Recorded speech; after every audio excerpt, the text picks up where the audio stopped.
नमस्कार दोस्तों, स्वागत है आपका एक और कमाल की वीडियो में। तो आज की वीडियो में हम पढ़ने वाले हैं इलेक्ट्रोमैग्नेटिक इंडक्शन। ये चैप्टर जितना ज्यादा इसकी तारीफ करो उतना ज्यादा मेरे को कम पड़ेगी, क्योंकि ये चैप्टर आपके पूरे के पूरे चीजों पे बेस है। आपकी मोटर कैसे चलती है, आपके मतलब मेरे पास पता है एक स्कूटी है, उसका नाम एथर है, और पता है चलते चलते चार्ज हो जाती है। मतलब अगर वो चल रही है ना रोड पे तो वो चार्ज हो जाती है। भाई कैसे कैसे बिजली कहाँ से आ रही है, आखिर कैसे जनरेट हो रही है बिजली? वो चलते चलते कैसे चार्ज हो जाती है? पहिया घूम रहा है और चार्ज हो रही है। कैसे?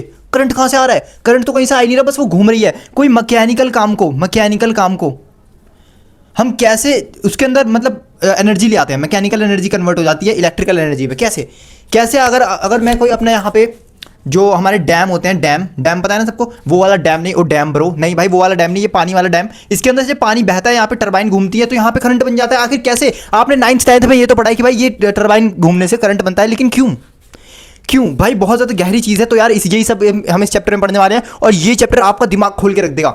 मतलब जो आजकल की चीज़ों में हो रहा है ना, अभी तो वो सारा यहीं से शुरू हुआ था। कहानी शुरू करते हैं शुरू से।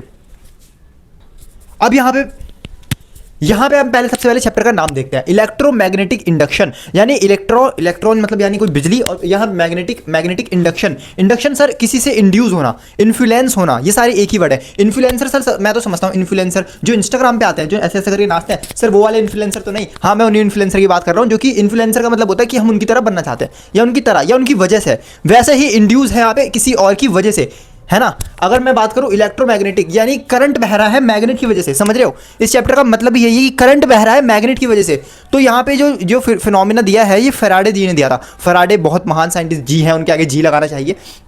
तो देखो कहानी यहाँ पे क्या हुई। पहले तो इन्होंने बताया कि हमने लास्ट चैप्टर में पढ़ा कि मैग्नेट और करंट के बीच में रिलेशन है, जो कि पहले माना जाता था कि ये दोनों अलग अलग ब्रांचेस है। लेकिन जब हमें पता चला, कुछ साइंटिस्ट वगैरह आए, उन्होंने कहा कि नहीं बेटा तुम गलत कर रहे हो, यहाँ पे दोनों की दोनों एक ही चीज़ है। तो यहाँ पे हमारे पास एक चीज़ निकल कर आई, इलेक्ट्रोमैग्नेटिक इंडक्शन, जिससे एक करंट जिससे हम करंट बना सकते हैं मैग्नेट से। तो उस करंट को बोला गया इंड्यूस्ड करंट या ईएमएफ, जो कि किससे बनता है? जो कि बनता है मैग्नेटिक फील्ड लिख दो, मैग्नेटिक फील्ड। अगर कोई करंट मैग्नेटिक फील्ड की मदद से बन रहा है तो उसे बोलेंगे इंड्यूस ईएमएफ, जो कि मैग्नेटिक फील्ड ने इंड्यूस करा है। ठीक है। और यहाँ पे सर ये क्यों इंड्यूस हुआ, कैसे इंड्यूस हुआ, आखिर मतलब क्या हुआ? तो यहाँ पे देखो, जब भी हमारे पास कोई मैग्नेटिक फील्ड लाइन है, मान लो ये मेरे पास एक लूप है, एक वायर समझ लो, ये मेरे पास एक वायर है, और इस वायर के ऊपर मैंने यहाँ पे ले लिया magnet, south pole north pole. तो होगा क्या? यहाँ से फ्लक्स आएगा। फ्लक्स अभी हमें पढ़ना है, मैं पहले तुम्हें फ्लक्स बताता हूँ क्या होता है। मैग्नेटिक फ्लक्स कुछ नहीं है, जो आप यहाँ पे इलेक्ट्रिक फ्लक्स पढ़ के आए हो, वही यहाँ पे हमारा मैग्नेटिक फ्लक्स की तरह भी हो जाता है। यानी इलेक्ट्रिक फील्ड क्या था? अगर मेरे पास कोई यहाँ पे मान लो सरफेस है और उसके अंदर कितनी इलेक्ट्रिक फील्ड पास हो रही है, कितने यूनिट एरिया, ये था मेरा इलेक्ट्रिक फ्लक्स। और यहाँ पे मैग्नेटिक फ्लक्स की बात करूँ तो यहाँ पे कितनी नंबर, इसमें से मान लो नॉर्थ से निकलती है, तो इसमें से कितनी नंबर ऑफ फील्ड लाइन पास हो रही है एक एरिया में से, वही मेरा जो है मैग्नेटिक फ्लक्स हो जाता है। इसका फॉर्मूला होता है phi is equal to B A cos theta. Sir phi क्या है? फाई है हमारे यहाँ पे मैग्नेटिक फ्लक्स। बी क्या है सर बी है हमारा यहाँ पे मैग्नेटिक फील्ड। सर ए क्या है? सर ए हमारा एरिया है।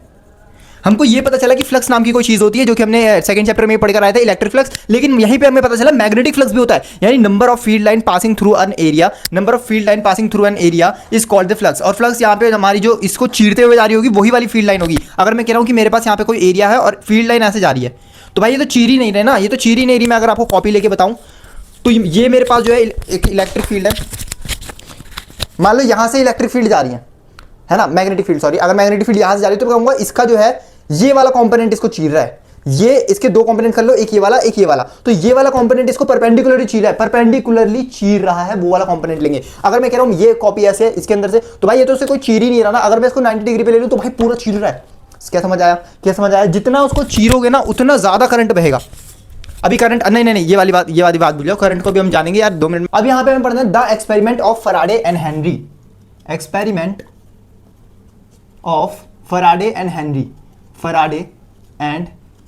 हेनरी, यहाँ बस लगा देते हैं इनका नाम, है ना। बाकी मैं आपको मेन चीज बताता हूँ, इन्होंने करा क्या, इन्होंने लिया एक कॉइल लिया, इसके अंदर बहुत सारे टर्न बना दो, क्योंकि एक टर्न से इतना ज्यादा करंट हम इंड्यूस नहीं कर सकते। क्यों वो मैं भी बताता हूँ क्यों। और यहाँ पे हमने एक मान लो एक बल्ब जोड़ दिया, है ना। ये बल्ब कुछ और ही लग रहा है, मान लो ये बल्ब है ना, ये कॉइल है।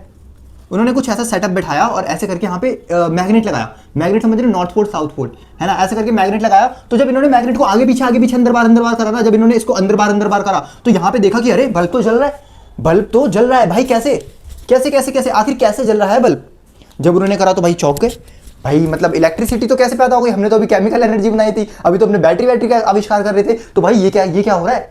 हमने तो मैग्नेट हिलाया ना बस, मैग्नेट हिलाने से यहाँ पे करंट कैसे आ रहा है? यहाँ पे बहुत सारे हमने बस ऐसे तार का गुच्छा लिया, मान लो तार का गुच्छा लिया, मान लो क्या सही में हो रहा है भाई, ये आप खुद भी करके देख सकते हो। अगर मैं यहाँ पे घुमाऊं इसको, आप यूट्यूब पे सर्च करना इलेक्ट्रोमैग्नेटिक इंडक्शन एक्सपेरिमेंट, आपको ऐसे कई वीडियो दिख जाएंगी। अगर मैं यहाँ पे बहुत सारी तार लूँ और यहाँ पे 2 तारे निकाल लूँ और यहाँ पे करंट लगा, मतलब एक बल्ब लगा दूं या कोई भी रजिस्टर, यहाँ ध्यान रखना है बहुत छोटा होना चाहिए, ये इतना ज्यादा करंट प्रोड्यूस नहीं करेगा अगर आप छोटा बना रहे हो। अगर आप मतलब टरबाइन वगैरह की बात कर रहे हो तो बात अलग है। अगर मैं यहाँ से बात करूँ ये क्यों हो रहा है, लेकिन उससे पहले हमने देखते हैं कि जब हमने मैग्नेट को इधर उधर हिलाया, अंदर बाहर करा, अरे तो करंट बल्ब जल रहा है। और मान लो हमने मैग्नेट को एक ही जगह रख दिया, इसको रेस्ट पे रख दिया और अब इसको अंदर बाहर कर रहे हैं। मैंने इस पूरे सिस्टम को इधर उधर कॉइल को कर रहा हूं, अरे तब भी करंट जनरेट हो रहा है। सर क्यों हो रहा है? यहाँ पे हमारे पास एक चीज आती है कि जो हमारे पास करंट इंड्यूस हो रहा है, जो हमारे पास ईएमएफ आ रहा है। सर करंट क्यों आ रहा है? सर ईएमएफ की वजह से ही तो आ रहा है। तो जो हमारे पास आ रहा है ईएमएफ का मॉड, अभी हम मॉड की बात करेंगे, डायरेक्शन की बात मैं अभी थोड़ी देर बाद बताता हूं, थोड़ा रुको। यहाँ पे जो इसका फॉर्मूला होता है वो हमारे पास आता है d∅/dt। सर फाई क्या है? सर फाई फ्लक्स है, जिसका फॉर्मूला होता है B A cos theta. Phi का फॉर्मूला होता है बी डॉट ए वेक्टर, जिसको आप लिख सकते हो बी ए कॉस थीटा। यानी जो मेरे पास यहां पे फ्लक्स आ रहा है उसका फ्लक्स कितना चेंज हो रहा है और कितनी जल्दी चेंज हो रहा है, यानी कि जहां पे जो मेरे पास ये मैग्नेट है, अगर मैं इसको तेज घुमाऊंगा ना तो यहां पे जल्दी मेरे पास करंट आएगा और ज्यादा करंट आएगा। लेकिन अगर यहीं पे अगर मैं इसको धीरे धीरे घुमाऊं या घुमाऊं ही ना तो मेरे पास फ्लक्स चेंज नहीं होगा। अगर मैं इसको ऐसे ही पड़े रहने दूं, इसको भी ऐसे पड़े रहने दूं, तो मेरे पास कोई करंट नहीं आएगा, बल्ब जलेगा ही नहीं। सर क्यों नहीं जलेगा? क्योंकि यहां पे फ्लक्स चेंज नहीं हो रहा है। फ्लक्स चेंज होना चाहिए। ईएमएफ जो इंड्यूस होगा, EMF is induce due to change in flux is called induced EMF। यानी EMF तभी आएगा करंट, अगर देखो मान लो EMF आ रहा है तो पोटेंशियल डिफरेंस आएगा, तो करंट तो अपने आप बह जाएगा ना किसी मेटल में। अगर कंडक्टर के अंदर मैं EMF लगा रहा हूं, अगर EMF पैदा हो रहा है तो यानी इसका मतलब तो उसके अंदर करंट अपने आप आ जाएगा। ये सारा आप सेकंड चैप्टर में पढ़कर आ रखे हो। तो मैं कह रहा हूं कि यहां पे rate of change of flux देखा जा रहा है। रेट, एक तो फ्लक्स ज्यादा भी होना चाहिए, ऑब्वियस सी बात है। यहां पे अगर मैं बी ए कॉस थीटा डालूं ईएमएफ के फॉर्मूले में, d∅ cos theta by time, तो या तो मेरे पास मैग्नेटिक फील्ड बहुत ज्यादा हो। मैग्नेटिक फील्ड से ज्यादा कैसे करेंगे? मैग्नेट बड़ा ले लो, मैग्नेटिक फील्ड की इंटेंसिटी बढ़ा लो, 5 टेस्ला की जगह 50 टेस्ला ले लो, और या तो फिर आप इसका एरिया बढ़ा दो, कॉइल का एरिया बढ़ा दो। भाई अगर तुम बढ़ा रहे हो चीजें, मतलब मैग्नेटिक फील्ड को बढ़ा रहे हो तो एरिया बढ़ाओगे तो, और ऑब्वियस सी बात है यहाँ पे चीजें ज्यादा होंगी। लेकिन मान लो एरिया कांस्टेंट है तो इसके बाहर आ जाएगा, मैग्नेटिक फील्ड कांस्टेंट है तो ये बाहर आ जाएगा। सर आप थीटा भी बढ़ा सकते हो, आप थीटा को भी कम ज्यादा, इन सारी चीजों का चेंज होना चाहिए। किसके रिस्पेक्ट में? टाइम के रिस्पेक्ट में, यानी समय के साथ मैग्नेटिक फील्ड बदल दो, समय के साथ एरिया बदल दो, समय के साथ थीटा बदल दो, तो यहां पे हमारा ईएमएफ इंड्यूस हो जाएगा और वो ईएमएफ से आपको करंट मिलेगा। सर क्या यही चीज मेरे पास मेरी स्कूटी में हो रही थी? क्या यही मेरी इलेक्ट्रिक स्कूटी में हो रही है? अगर मेरी इलेक्ट्रिक स्कूटी का पहिया घूम रहा है तो क्या चेंज हो रहा है? क्या सर थीटा चेंज हो रहा है? हाँ, हो सकता है उसके अंदर कुछ लगा रखा हो, मेरे पास कॉइल वगैरह लगा रखी हो, उसकी वजह से थीटा चेंज हो रहा है। क्या टरबाइन में भी ऐसा हो रहा है? आपके सिलेबस में लास्ट में है एक एसी जनरेटर, जहां से हम पता करेंगे कि कैसे करंट बनाया जाता है। फिलहाल आप ये जानो कि अगर मेरे पास कोई कॉइल है, उसके अंदर मेरे को ईएमएफ इंड्यूस करना है, तो मैं मैग्नेट लाऊंगा या कहीं से भी कुछ मैग्नेट का सोर्स ले आऊंगा और उसको हिलाऊंगा। हिलाने से सर मेरे हाथ की एनर्जी, मैकेनिकल एनर्जी कहीं उड़ के नहीं आ रही है। ध्यान रखना, एनर्जी कभी भी आप एनर्जी को बना नहीं सकते, कभी भी आप एनर्जी को खत्म नहीं कर सकते। ये यूनिवर्स ऐसी चीज़ है, यानी कि यहाँ पे अगर कोई एनर्जी आई है तो ना ही तो आप इसे डिस्ट्रॉय कर सकते हो, ना ही तो आप उसे बना सकते हो। और ये कहीं ना कहीं चीज़ स्पिरिचुअलिटी से भी बहुत ज़्यादा मैच करती है ना। तो मतलब साइंस भी कभी कभी है यार इन सब चीज़ों में। अगर मैं अपने हाथ की एनर्जी दे रहा हूँ ना इस मैग्नेट को, तो वही एनर्जी इस मैग्नेट को मिलके ये यहाँ से मैग्नेटिक फील्ड चेंज कर रही है और यहाँ पे करंट बन रहा है। यानी मेरे हाथ की एनर्जी ये मैग्नेट इस्तेमाल करके तभी करंट बना रहा है। अगर मैग्नेट को ऐसे छोड़ दूं और ऐसे मतलब जमीन पे रख दूं, कहीं पे भी टेबल वगैरह पे रख दूं, तो ये पड़े पड़े करंट नहीं बना देंगे। एनर्जी देनी पड़ती है तभी एनर्जी मिलती है, लेकिन वो फॉर्म चेंज कर ले रही है। भाई ये कसम से बहुत ज़्यादा डीप कॉन्सेप्ट है। एनर्जी समझ रहे हो? एनर्जी बस अपनी फॉर्म चेंज करती है। भाई ठीक है भाई, कमेंट बॉक्स में मत जाना, रुको, बहुत गहरी चीज़ हो गई। पहले आप इतना नोट करो कि सिर्फ में नोट कर लो, बाकी ये फ्लक्स का फॉर्मूला याद रखना। अब एक बार इसे ध्यान से देखिए, ये पेपर में बहुत आता है। अगर आप बोर्ड्स की तैयारी भी कर रहे हैं, मतलब बोर्ड्स की तैयारी तो ऑब्वियसली कर रहे होंगे, तो बोर्ड्स में ये बहुत ज़्यादा देखा जाता है। Faraday first law and second law, ये एक रटने वाली चीज़ है। मतलब यार रट लो, जेई में तो फिलहाल ये नहीं पूछा जाएगा, एनसीईआरटी वगैरह में भी नहीं पूछा जाता इतना, लेकिन हाँ बोर्ड्स में ये एक सवाल अक्सर आ जाया करता है। और आपको सेम यही चीज़ या ऐसे अपने मन से बना के भी लिख सकते हो, बात तो एक ही है। फराडे के लॉ है, लॉ सर ऐसी चीज़ होती है जो कि एक बार लिख दी जाती है ना, तो लिख दी जाती है और ये एक्सपेरिमेंटली आती है, यानी इनका कोई प्रूफ नहीं है, ये एक्सपेरिमेंटली डेटा है जो कि हमें एक्सपेरिमेंट 10 बार करने पे आया। ठीक है, इसके लिए मेहनत लगती है, साइंटिस्ट लोग वगैरह की मेहनत है जो कि हमारे लिए बना के चले गए हैं, है ना। तो यहाँ पे हमारा फर्स्ट लॉ जो निकल रहा है, whenever the amount of magnetic flux, मैं मैग्नेटिक फ्लक्स बी से डिनोट कर रहा हूँ, whenever the amount of magnetic flux link with the circuit change an EMF is induce, the circuit change and EMF is induced last long the change in B continues। यानी ये कह रहा है कि जब भी फ्लक्स मैग्नेटिक फ्लक्स में जब भी चेंज होगा, इलेक्ट्रिक फ्लक्स में नहीं, मैग्नेटिक फ्लक्स में जब भी चेंज होगा एक क्लोज लूप में या फिर एक सर्किट में। सर क्या वैसे क्लोज लूप में नहीं होगा, कुछ लोग टीचर आपको बताते हैं कि क्लोज लूप होना जरूरी है। देखो क्लोज लूप होगा तो करंट बह जाएगा, तो क्या होगा, करंट बह जाएगा। सर अगर मेरे पास एक वायर है, उसके अंदर मैं फ्लक्स चेंज कर रहा हूँ, तो मान लो कुछ ऐसी चीज़ है, मैं फ्लक्स चेंज कर रहा हूँ, तो क्या सर होगा, देखो फ्लक्स से तो चेंज होगा और ईएमएफ भी आएगा, लेकिन करंट नहीं बनेगा। यहाँ पे इलेक्ट्रॉन एक तरफ हो जाएंगे, माइनस इलेक्ट्रॉन हो जाएंगे, मैं भी आपको समझाता हूँ ये पूरा। लेकिन देखो ईएमएफ बनेगा, ईएमएफ हर किसी में बनेगा। सर ईएमएफ क्या, वोल्टेज एक तरफ प्लस और एक तरफ माइनस, हर एक किसी चीज़ में आएगा। लेकिन अगर क्लोज लूप ले लो, अगर आप क्लोज लूप ले लो तो उसके अंदर करंट भी बह जाएगा।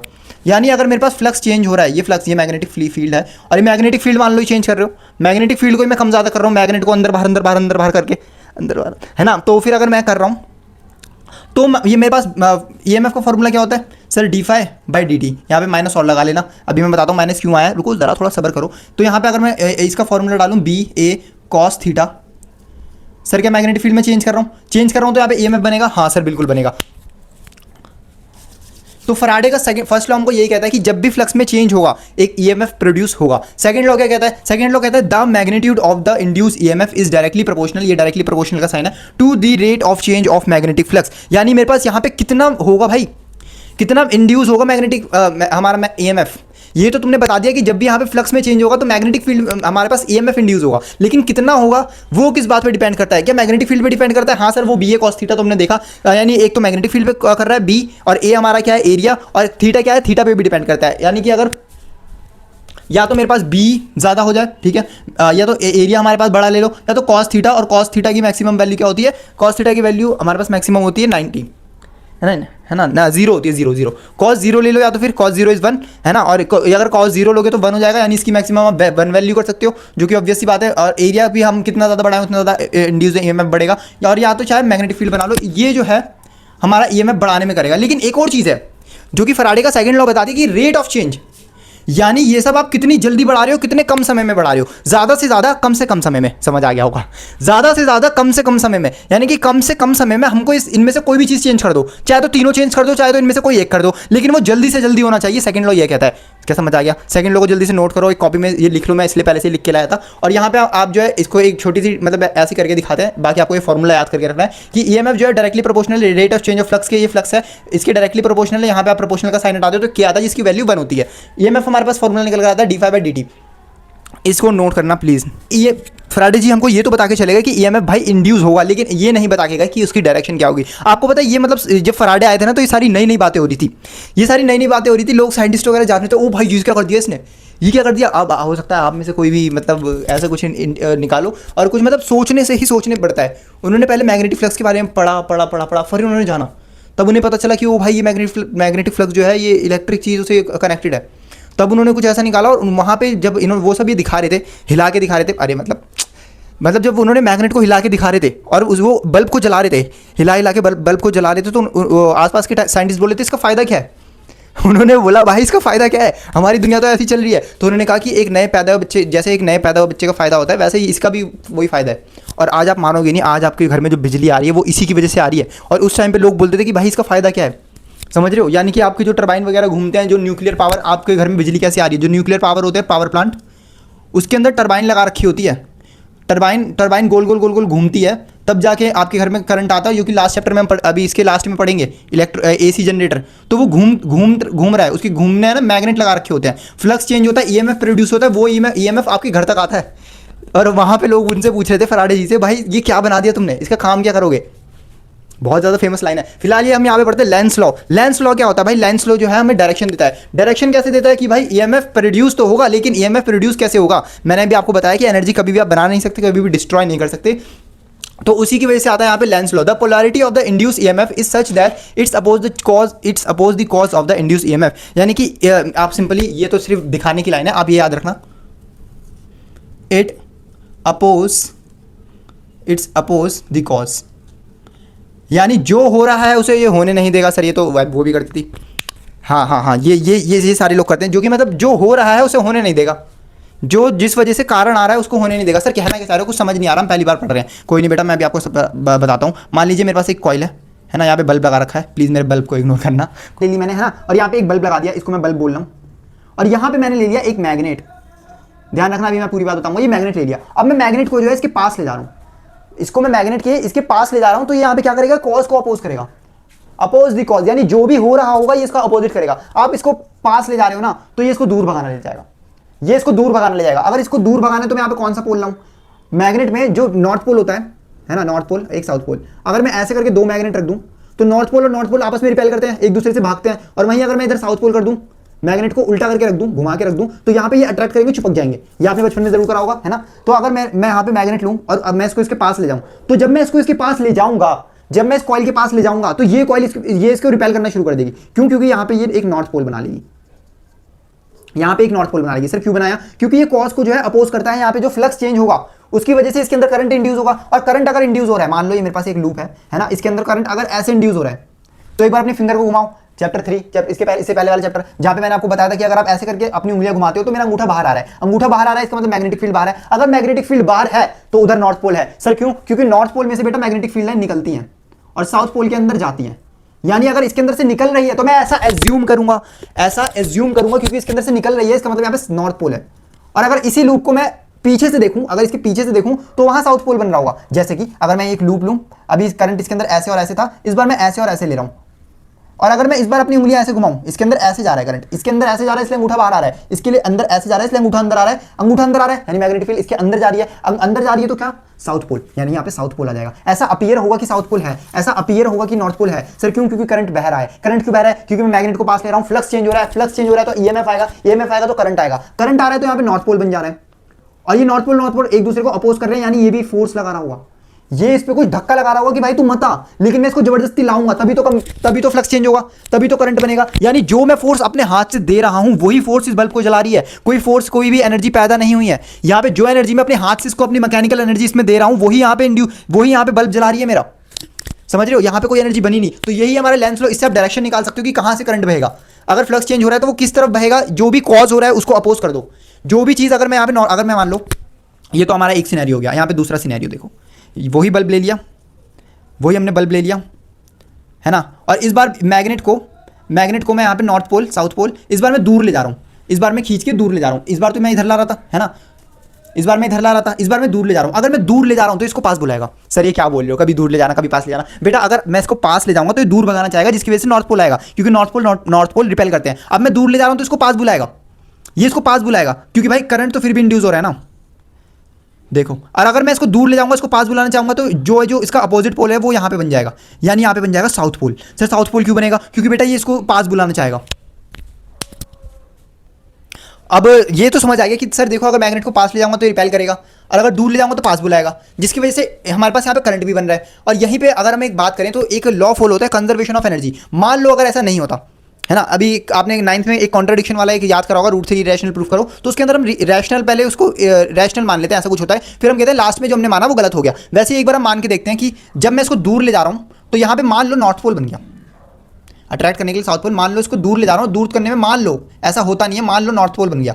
अगर नॉर्थ पोल बन जाता है तो और रिपेल करेगा, यानी मेरे को इसको पावर देने की जरूरत ही नहीं है, अपने आप जाएगा, और जितना अपने आप दूर जाएगा उतना यहाँ पे एनर्जी बनती रहेगी। हो, यानी इसका मतलब अगर मैं टेबल पे अपना, जिस पे मैं खाना खाता हूँ, जिस पे सोता हूँ, मतलब जो सारे काम करता हूँ जिस टेबल पे, वो सारी टेबल पे अगर मैं सारा सामान रख के चले जाऊँ तो मैग्नेट दूर भागता रहेगा, इसमें करंट बनता जाएगा। यानी मैं बैठे बैठे करंट बना लूँगा क्या? मैं बैठे बैठे करंट बना लूँगा क्या? अरे नहीं भाई, ऐसा नहीं होता है, ऐसा नहीं होता। ये नॉर्थ पोल कभी बनेगा ही नहीं, ये गलत है। अगर ये नॉर्थ पोल बन जाता तो मैं घर बैठे अपना एक कॉइल रखूँ, एक मैग्नेट रखूँ और ये मैग्नेट जाता रहेगा अपने आप। सर अपने आप क्यों जाएगा? क्योंकि मैं कह रहा हूँ यहाँ पे मान लिया कि नॉर्थ पोल बनता तो ये रिपेल करते हैं अपने आप को, और जितना रिपेल करता उतना फ्लक्स चेंज होता है। यहाँ पे फ्लक्स का फॉर्मूला यही तो है, बी ए कॉस थीटा।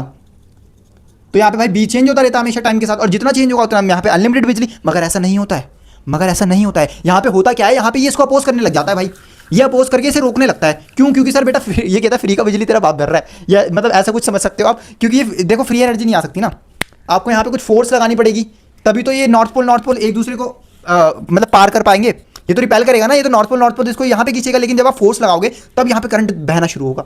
और यही चीज़ होती है टरबाइन मोटर वगैरह हर चीज़ में यही चीज़ यूज होती है। अब यहाँ पे हमें एक कमाल की चीज़ पढ़नी है जो कि इमोशनल ईएमएफ। अपनी कॉपी में हेडिंग डालेंगे इमोशनल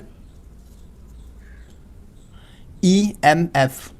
यानी कि यहाँ पे एक पहले सेटअप बनाएंगे, यहाँ पे मैग्नेटिक फील्ड जो है वो अंदर की तरफ है, यहाँ पे एक मैग्नेटिक फील्ड लेंगे और यहाँ पे एक लोहे का कुछ ऐसा वायर समझ लो, एक ऐसी वायर लेंगे और इसके ऊपर एक वायर अटका देंगे जो कि मूवेबल होगी।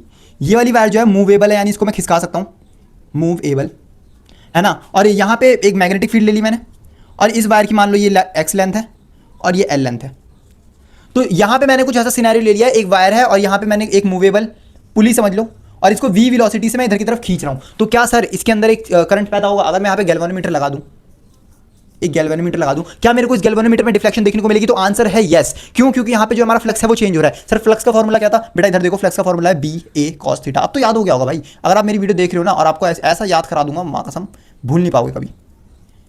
बी ए कॉस थीटा जो आपका फॉर्मूला है, यहाँ पे देखो, अगर मैं इसको, ये मान लो ये मेरे पास रॉड है, इसको इधर की तरफ खींच रहा हूँ, तो क्या इस पूरे लूप का यहाँ पे एरिया चेंज हो रहा है? अगर मैं इस पूरे लूप को देखूँ तो यहाँ पे एरिया चेंज होगा अगर मैं इसे खींचूंगा। हाँ सर एरिया जो है वो चेंज हो रहा है, यानी यहाँ पे बी जो है वो कांस्टेंट है, ए भी कांस्टेंट है, कॉस थीटा भी मेरा यहाँ पे कांस्टेंट है। तो जब मैं इसको इधर की तरफ खींचूंगा तो इसके अंदर पूरा एक ईएमएफ जनरेट होगा, और उस ईएमएफ की यहाँ पे वैल्यू होती है जिसको हम अभी निकालते हैं। यहाँ पे जो ईएमएफ जनरेट होगा उसका फॉर्मूला क्या होगा? ईएमएफ का होता है d∅dt। अगर मैं ईएमएफ की बात करूँ तो यहाँ पे बी ए कॉस थीटा आ जाएगा, और अगर देखा जाए तो कॉस क्या है? कॉस यहाँ पे 0 डिग्री है, क्योंकि इसका एरिया वेक्टर भी ऐसे बाहर की तरफ होगा, समझो ना। मैं ये मार्कर को देखो, ऐसे बाहर होगा चाहे तो अंदर होगा, कहीं भी ले लो, वो मर्जी आपके डेरिवेशन या आपकी इक्वेशन के ऊपर डिपेंड करता है। तो एरिया वेक्टर मान लो वो भी अंदर है ना, या तो बाहर मान लो। तो कॉस या तो 180 या तो हो जाएगा हमारा अंदर की तरफ। और लेंस लॉ के हिसाब से मैं बता दूं यहाँ पे एक माइनस भी आता है, क्योंकि लेंस लॉ में मैं आपको ये बताना भूल गया कि जो भी डायरेक्शन आ रही है वो उल्टी आ रही है, जिसकी वजह से एक यहाँ पे माइनस भी लग जाता है। और कॉस मान लो यहाँ पे 180 है, क्योंकि एरिया वेक्टर मान लो बाहर हो गया, तो ऐसा आप मान सकते हैं। बाकी मैग्नेटिक फील्ड यहाँ पे कांस्टेंट है, तो उसको बाहर अगले स्टेप में ले जाते हैं। यहाँ पे हमारा जो कॉस 180 -1 हो जाएगा, ये माइनस से माइनस कट जाएगा, और मैग्नेटिक फील्ड बाहर है, इसलिए जो डेरिवेशन है, मतलब जो ये है डेरिवेटिव के बाहर ले लो, और यहाँ पे हमारा जो एरिया है वो बच जाएगा, और dt।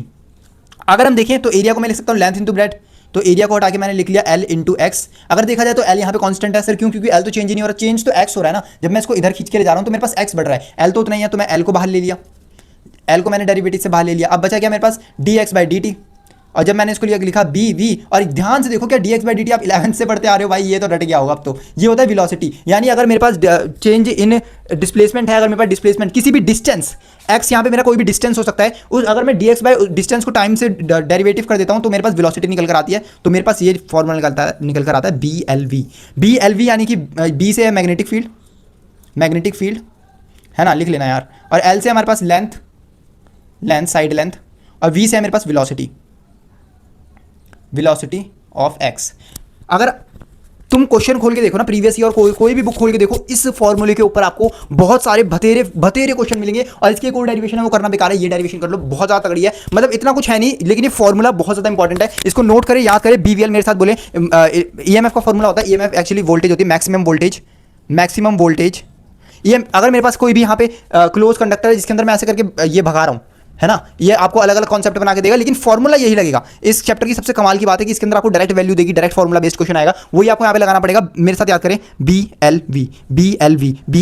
ईएमएफ का फॉर्मूला होता है BLV। और मान लो कि यहाँ पे जो मेरे पास ईएमएफ का फॉर्मूला दिया है, और यहाँ पे मैं ओम्स लगा दूं V = IR। ये बेसिकली ईएमएफ है क्या? वोल्टेज ही तो है, मैक्सिमम वोल्टेज को हम ईएमएफ बोल देते हैं। और अगर मैं यहाँ पे फॉर्मूला लगाऊं, इसको E लिख दूं, है ना, और इसको R से डिवाइड कर दूं, तो मेरे पास करंट आ जाएगा। मान लो क्वेश्चन में आपको ईएमएफ वगैरह सब दे दिया, मान लो कि ये भी दे दिया, है ना, 5 टेस्ला 3 टेस्ला जितना भी टेस्ला दे दिया, लेंथ दे दिया और वेलोसिटी दे दी, और अब क्वेश्चन में आपको R भी दे रखा है। अगर R भी दे रखा है तो इस इक्वेशन को अगर मैं R से डिवाइड करूंगा, है ना, BLV/R, तो यहाँ पे देखो क्या E/R मेरे पास ओम्स लॉ से यहाँ पे I नहीं आ जाएगा।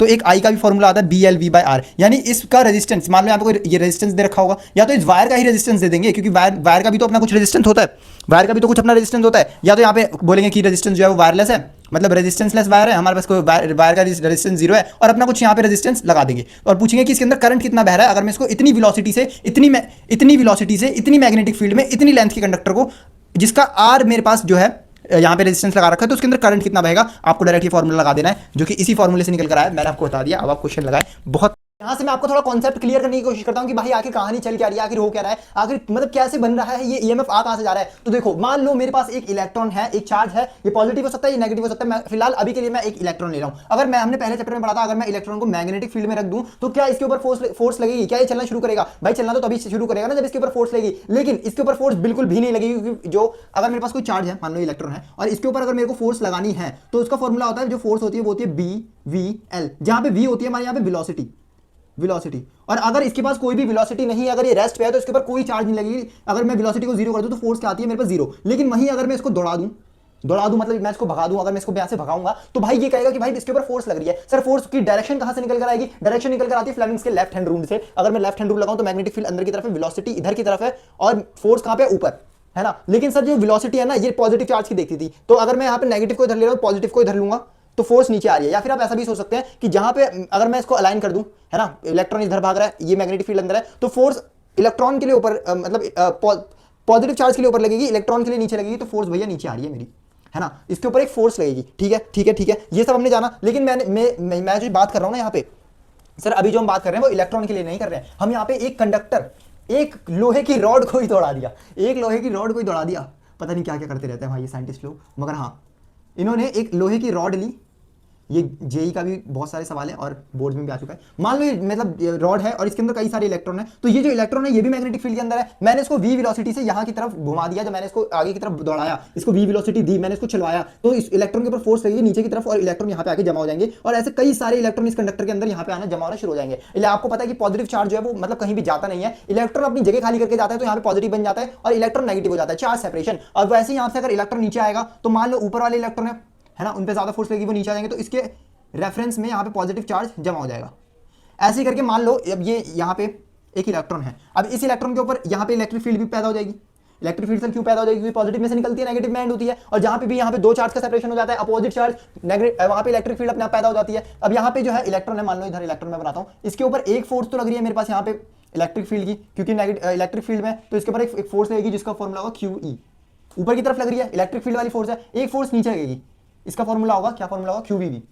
QVB, जो कि मेरे पास मैग्नेटिक फील्ड की वजह से लग रही है, अब जो जहां पे जो फोर्स इक्वल हो जाएंगे, अगर मैं इस फोर्स को इक्वल करूं, F इलेक्ट्रिक फील्ड की वजह से लग रही है, और जो यहां पे मेरे पास एक तो दो लग रही है ना, एक तो ये मैग्नेटिक फील्ड की वजह से लग रही है, क्योंकि चार्ज भाई दौड़ रहा है। अगर चार्ज दौड़ रहा है, रुके हुए के ऊपर नहीं लगेगी ये चार्ज, ये इलेक्ट्रॉन के ऊपर फोर्स तभी लग रही है जब ये V से चल रहा है। लेकिन इलेक्ट्रिक फील्ड जो है वो रुके हुए चार्ज पे भी लगाती है, और फिलहाल मतलब चले या रुके दोनों पे लगा देती है इलेक्ट्रिक फील्ड। तो इलेक्ट्रिक फील्ड की वजह से भी लग रही है, और यहाँ पे मेरे पास QVB से भी लग रही है। अगर मैं यहाँ पे इलेक्ट्रिक फील्ड का फॉर्मूला लगाऊं QE, और यहाँ पे QVB लगा दूं, तो मेरे पास यहाँ पे इलेक्ट्रॉन है, यहाँ पे भी चार्ज मेरे पास क्या है? इलेक्ट्रॉन से इलेक्ट्रॉन कटेगा, इलेक्ट्रिक फील्ड जो मेरे पास आएगी वो आएगी BV, और इलेक्ट्रिक फील्ड को मैं क्या लिखता हूँ? सेकंड चैप्टर याद करो, इलेक्ट्रिक फील्ड का फॉर्मूला होता है वोल्टेज, ये V रखना है, यहाँ पे वेलोसिटी वाला V है, ये जो है वेलोसिटी वाला V है, वेलोसिटी, और इसको क्या लिखता हूँ? V/dx is equal to BV, sorry यहाँ पे आएगा पोटेंशियल बाय लेंथ, है ना। इलेक्ट्रिक फील्ड क्या होता है? इलेक्ट्रिक फील्ड होता है हमारा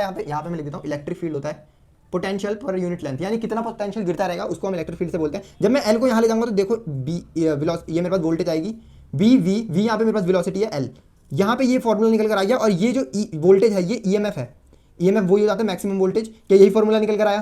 क्या यही फॉर्मूला हमने पिछली बार देखा था? क्या यही सेम चीज आ रही है? यानी कि अगर मेरे पास कोई कंडक्टर है तो उसके इलेक्ट्रॉन पे धक्का लग रहा है और इलेक्ट्रॉन नीचे आ रहे हैं, ये कॉन्सेप्ट आपको समझ आया होगा। अब आपको पता चला होगा कि आखिर क्यों आखिर जो हमने वो रॉड बनाई थी उसके अंदर जो करंट है वो घूम गया था, है ना, करंट घूम गया था। अब यहाँ से एक और टॉपिक पढ़ते हैं, वो टॉपिक काफी ज्यादा इंपॉर्टेंट। अब यहाँ से एक और कॉन्सेप्ट वाली चीज कराता हूँ कि मान लो अब आपको पता चला कि फ्लक्स के चेंज होने से EMF प्रोड्यूस होता है ना, और कैसे प्रोड्यूस होता है हमने एक कंडक्टर के अंदर भी जाना। लेकिन मान लो मेरे पास सिर्फ इतने एरिया में, ये मैंने एक एरिया ले लिया और इस एरिया में मैंने मैग्नेटिक फील्ड ले ली, ये क्रॉस मेरे को दिखाता है कि मैग्नेटिक फील्ड अंदर की तरफ है। वहीं पर अगर मैं एक कंडक्टर ले लूँ, है ना, ये वायर है, ये क्या है? वायर, और इस वायर को मैंने धीरे धीरे अंदर डालना शुरू करा, धीरे धीरे अंदर डालना चाहिए। तो देखो मैंने यहाँ पे जैसे ही इसको अंदर डालूंगा, वैसे ही इसके अंदर कुछ ईएमएफ जनरेट होगा सर, क्यों? क्योंकि फ्लक्स चेंज हो रहा होगा। मान लो ये थोड़ा यहाँ पे आ गया, ये थोड़ा सा यहाँ पर आ गया, तो क्या इसका एरिया चेंज हो रहा है, फिर थोड़ा यहाँ पे आएगा, फिर थोड़ा यहाँ पे, थोड़ा थोड़ा, यानी एरिया इसका चेंज होता रहेगा। और फ्लक्स का फॉर्मूला क्या था ईएमएफ का? ईएमएफ का था d∅/dt। लिखते रहो, अब तो याद हो गया होगा भाई, 10 बार लिख दिया मैंने। EMF is equal to B A cos theta with time. यहाँ पे टाइम के साथ क्या चेंज हो रहा है सर? यहाँ पे मैग्नेटिक फील्ड तो मेरी कांस्टेंट है ना, ईएमएफ का फॉर्मूला ये है सर। मैग्नेटिक फील्ड तो मेरी कांस्टेंट है सर, एरिया भी मेरा कांस्टेंट है। नहीं नहीं नहीं नहीं, एरिया कांस्टेंट नहीं है बेटा, कॉस थीटा भी इसका सेम है ना, बाहर की तरफ। और कॉस यहाँ पे हम क्या लेंगे? 90 ले लेंगे, कॉस 0 लेंगे, कॉस 0 ले लेंगे, कॉस 0 1 हो जाएगा हमारे पास। सर कॉस 0 कैसे लेंगे? क्योंकि मैग्नेटिक फील्ड भी अंदर है, इसका एरिया वेक्टर भी अंदर है, तो क्या हो गया? कॉस 0 इज 1 एंड dA/dt, ये इसकी इक्वेशन आ जाएगी अगर आप निकालना चाहो। और फिलहाल यहाँ पे देखो, अगर मैं इसको अंदर ले जाऊँ, मैं आपको किसी चीज़ से दिखाता हूँ। मान लीजिए मेरे पास एक डब्बा है, मैं इसको, मान लीजिए 2D है, ये 3D नहीं है, अभी 2D में है ना, डब्बा भी 2D है। अगर मैं इसको अंदर की तरफ ले जाऊं तो अभी इसका एरिया देखो चेंज हो रहा है। इस लाइन से देखो, इस लाइन से भी इसका अभी इतना एरिया आ रहा है, अब इतना एरिया, अब इतना एरिया है, अब इतना एरिया, अब इतना एरिया है, अब पूरा अंदर आ गया, अब पूरा अंदर आ गया। जब ये यहां से यहां तक जा रहा था, तब इस डब्बे के अंदर एक ईएमएफ इंड्यूस होगा। अगर मैं डब्बा हटा दूं, है ना, मान लो कैनवास है, इसके सिर्फ मान लो यहाँ पे वायर है, इसके सिर्फ बॉर्डर पे वायर है, तो बॉर्डर के में ना, बॉर्डर में जो तार है उसमें करंट इंड्यूस हो जाएगा। सर क्यों हो जाएगा? क्योंकि एरिया चेंज हो रहा है। अगर मैं इसको ऐसे ऐसे लाऊं तो करंट इंड्यूस हो जाएगा। लेकिन जब ये पूरा अंदर आ जाएगा और यहां से यहां तक जाएगा, तब इसके अंदर कोई ईएमएफ इंड्यूस नहीं होगा, क्योंकि यहाँ पे एरिया कांस्टेंट हो जाएगा। अब तो फ्लक्स चेंज ही नहीं हो रहा। फ्लक्स क्या था? फ्लक्स था number of field line passing through an area. यहां से number of field line passing through constant हो जाएगी, यहाँ पे फ्लक्स मेरा कांस्टेंट हो जाएगा। और जब ये बाहर की तरफ निकलेगा, तब इसके अंदर एक और ईएमएफ जनरेट होगा। लेकिन इस बार जो करंट होगा वो उल्टी डायरेक्शन में होगा। सर क्यों? क्योंकि जब ये इसके अंदर जा रहा था, तो इसके अंदर एक ईएमएफ इंड्यूस होगा। सर वो इंड्यूस कैसे होगा? सर देखो, जब इसके अंदर गया तो इलेक्ट्रिक फील्ड लाइन बढ़ी, इलेक्ट्रिक फील्ड लाइन इसके अंदर से बड़ी, फ्लक्स बढ़ा। और हमारा जो लेंस लॉ था वो हमें बताता था कि कोई भी काम अगर होगा तो इसको नहीं होने देगा, कॉस को अपोज करेगा। तो अगर ये कॉस को अपोज करना चाहता है, तो यहाँ पे मैग्नेटिक फील्ड लाइन बढ़ रही है, तो ये क्या करेगा? मैग्नेटिक फील्ड लाइन को कम करने की कोशिश करेगा। कम कैसे करेगा? अपनी बना देगा अपनी मैग्नेटिक फील्ड बनाएगा और फिर दूसरे की कम कर देगा, यानी कि कैंसिल आउट करने की कोशिश करेगा। तो इसको अगर अपनी मैग्नेटिक फील्ड बनानी है, देखो ये तो अंदर है, लेकिन इसको कम करने के लिए अपनी बाहर बनानी पड़ेगी। तो ये बाहर अपना थंब बाहर रखो और करंट इस डायरेक्शन में बनेगा, ये आ जाएगा, यानी करंट ऐसे ऐसे जाएगा, है ना। और वहीं जब ये बाहर की तरफ निकलेगा, बाहर की तरफ इसके अंदर इलेक्ट्रिक फील्ड कम हो रही होगी, लेकिन कम को ये बढ़ाएगा। जैसे इसके अंदर जो मैग्नेटिक फील्ड जा रही थी इसके अंदर, वो कम होगी, तो ये कहेगा कि नहीं भाई कम मत होने दो, आओ। तो अंगूठा अंदर रखो और करंट इस तरफ निकालो, यानी ये करंट इस बार बनाएगा। यानी कि करंट की डायरेक्शन चेंज हो रही है, करंट की डायरेक्शन भी चेंज हो रही है अगर हम ओरिएंटेशन वगैरह को चेंज करते हैं। और हमें एक और नई बात पता चली कि अगर फ्लक्स कांस्टेंट होगा तो हमारे पास यहाँ पे करंट नहीं बनेगा, क्योंकि यहाँ पे ईएमएफ का फॉर्मूला है change in flux per unit time, कि फ्लक्स कितना चेंज हो रहा है टाइम के साथ में। हमको टाइम भी देखना है, हमें ये नहीं देखना कि फ्लक्स आ रहा है या जा रहा है, क्या फ्लक्स चेंज हो रहा है। यहाँ पे फ्लक्स का चेंज मैटर करता है। अगर फ्लक्स है तो ये मतलब नहीं है कि करंट बन जाएगा, फ्लक्स चेंज हो रहा होगा तभी करंट बनेगा। अगर ये डब्बा यहाँ पे है तो इसके अंदर नो करंट, इसके अंदर आपको करंट देखने को मिलेगा, जब ये अंदर आ रहा होगा तब करंट देखने को मिलेगा। ठीक है, इस बात को नोट करें। तो यहां पे हमारा अगला चीज आती है एसी जनरेटर है। यहां पे हमें एसी जनरेटर पढ़ना है। देखो mutual inductance and self inductance इसके बाद का टॉपिक है, मतलब इसके पहले का कुछ लोग पढ़ा देते हैं, लेकिन मैं देखो अभी पढ़ाऊंगा बाद में। एसी जनरेटर हमारे पास क्या है? मान लो मेरे पास मैग्नेट है ना। देखो इसको समझने के लिए मैं आपको यहाँ पे फॉर्मूले का इस्तेमाल भी कराने वाला हूँ, और कुछ ना कुछ एक इमेजिनेशन करवाते हैं, चलो, है ना। मान लो इस कमरे में इलेक्ट्रिक फील्ड लाइन आ रही है, इधर से बहुत सारी आ रही है ना, इधर से बहुत सारी इलेक्ट्रिक फील्ड लाइन आ रही है, और मेरे पास ये एक कॉइल है। इस कॉइल समझ लो, पूरा मतलब पूरा ऐसे नहीं है, इसके साइड साइड में वायर समझ लो, कॉर्नर में, और ये फील्ड लाइन आ रही है। और हमारे पास फॉर्मूला क्या था? B A cos theta flux का, यानी इसके अंदर से जो इलेक्ट्रिक फील्ड जा रही होंगी उसका फॉर्मूला है मेरे पास बी ए कॉस थीटा। ठीक है, अब मेरे पास इलेक्ट्रिक फील्ड लाइन है, यहाँ पे इसके अंदर से आ रही है। अब मैंने इस कॉपी को ऐसे घुमा दिया, क्या इसके अंदर से अब इलेक्ट्रिक फील्ड लाइन जा रही है? नहीं। क्यों? क्योंकि अब भाई जा ही नहीं रही, चीर ही नहीं रही। देखो अगर मैं यहाँ पे ईएमएफ की बात करूं कि ईएमएफ मेरे पास जो भी इंड्यूस होगा उसका होगा d∅/dt, यानी समय के साथ कितना ईएमएफ इंड्यूस होगा ये भी देखा जाएगा। तो मैं D B A cos theta इसको खोल के लिख दूं, या तो तुम यहाँ पे इलेक्ट्रिक फील्ड चेंज कर दो, है ना, या तो यहाँ पे एरिया चेंज कर दो, या तो यहाँ पे थीटा चेंज कर दो। देखो अब इस चैप्टर में पहली बार होने वाला है जहाँ पे हम थीटा चेंज करने जा रहे हैं। हमने अभी तक मैग्नेटिक फील्ड को चेंज करा, जो कि मैं शायद आपको भी इसके बाद भी कराऊंगा क्वेश्चन, और एरिया भी यहाँ पे मैं चेंज एरिया मतलब कर सकते हैं क्वेश्चन में। और अब जो हमारा एसी जनरेटर है वो थीटा के चेंज करने पर काम करता है, यानी कि अब मैं कॉपी को ऐसे ऐसे घुमाऊंगा। मान लो इधर से इलेक्ट्रिक फील्ड लाइन आ रही है, अभी इसके अंदर से कुछ भी पास नहीं कर रही, इलेक्ट्रिक फील्ड ऐसे निकल जा रही है ना, सीधा सीधा चीर नहीं रही है, फ्लक्स जीरो है। अगर मैं इसको थोड़ा सा टेढ़ा करूं तो अब यहां से थोड़ा चीर रही है। अगर मैं इसको थोड़ा ऐसे टेढ़ा करूं, थोड़ा यहां से चीरना शुरू करी है। अगर मैं इसको पूरा कर दूं तो मैक्सिमम चीर रही है, पूरे पे चीर रही है, 90 डिग्री आ गया। अब अगर मैं ऐसे कर दूं तो इधर साइड से चीर रही है, थोड़ा सा चीर रही है। अब मैं ऐसे कर दूं तो फिर से जीरो हो गया, यानी जैसे जैसे घूम रहा है फ्लक्स चेंज हो रहा है।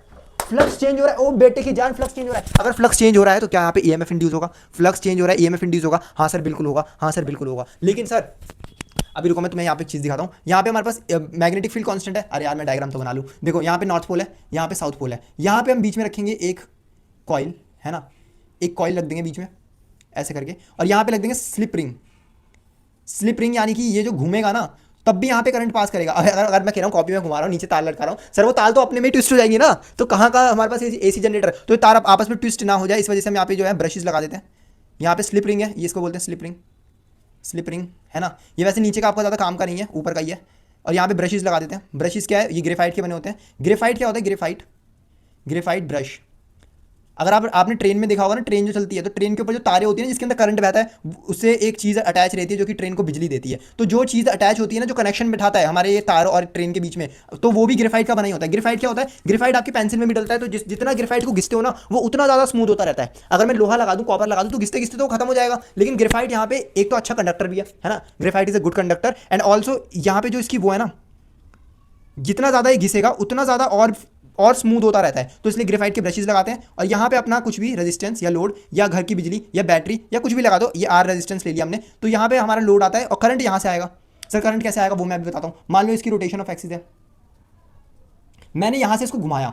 अब घुमाना देखो आपको ही पड़ेगा, मैंने पहले ही बोला था करंट कहीं से फ्री में नहीं आएगा। यहाँ पे शायद आप टरबाइन लगा दो, यहाँ पे आप पानी घुमा दो, यहाँ पे आप कुछ भी लगा दो, यहाँ पे आप पंखा लगा दो, जैसे कि आपने विंड टरबाइन वगैरह देखे थे, वो चीज़ आप लगा दो, तो उससे क्या होगा? कॉइल घूमेगी।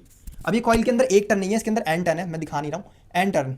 डायग्राम बड़ा गंदा सा हो जाएगा अगर मैं इसके ऊपर 3-4 बार और पेंसिल चला, अब ये मार्कर चला दूँ, है ना। तो यहाँ पे एन टर्न है, जिसकी वजह से यहाँ पे भी एन आएगा, 4n, है ना। यहाँ पे देखो बी हमारे पास कांस्टेंट है। ये जो मैंने मैग्नेट लगा रखे हैं इनके अंदर से एक कांस्टेंट वो निकलेगी, इलेक्ट्रिक मैग्नेटिक फील्ड, है ना। मैग्नेटिक फील्ड कांस्टेंट है। क्या इस कॉइल का एरिया चेंज करेंगे? नहीं, कॉइल ऐसी रहेगी, बस अपनी एक जगह पे घूमेगी। तो हम एरिया भी कांस्टेंट ले लेंगे और इसका नंबर ऑफ टर्न भी हम मतलब कांस्टेंट, ये नंबर ऑफ टर्न चलते चलते बदलोगे क्या? नहीं भाई ऐसा नहीं है। तो मैं यहाँ पे लिखूंगा D cos theta by D T. हो सर ये क्या हो गया? यहाँ तो थीटा के रिस्पेक्ट में डी डिफरेंशिएशन हो रहा है, तो हम थीटा को क्या लिख देंगे?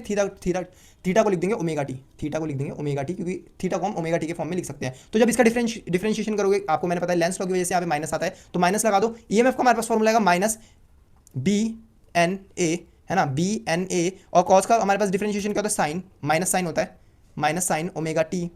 और ओमेगा टी का डिफरेंशिएशन करोगे चेन रूल, अगर मैं यहाँ पे चेन रूल लगाऊँ तो यहाँ पे मेरे पास ओमेगा और आ जाएगा और नीचे आ जाएगा डी, डी टी तो हो गया ना डिफरेंशिएशन। और अगर मैं देखूँ ये माइनस से ये माइनस चला जाएगा, तो माइनस को मैं हटा देता हूँ, माइनस से माइनस कैंसिल।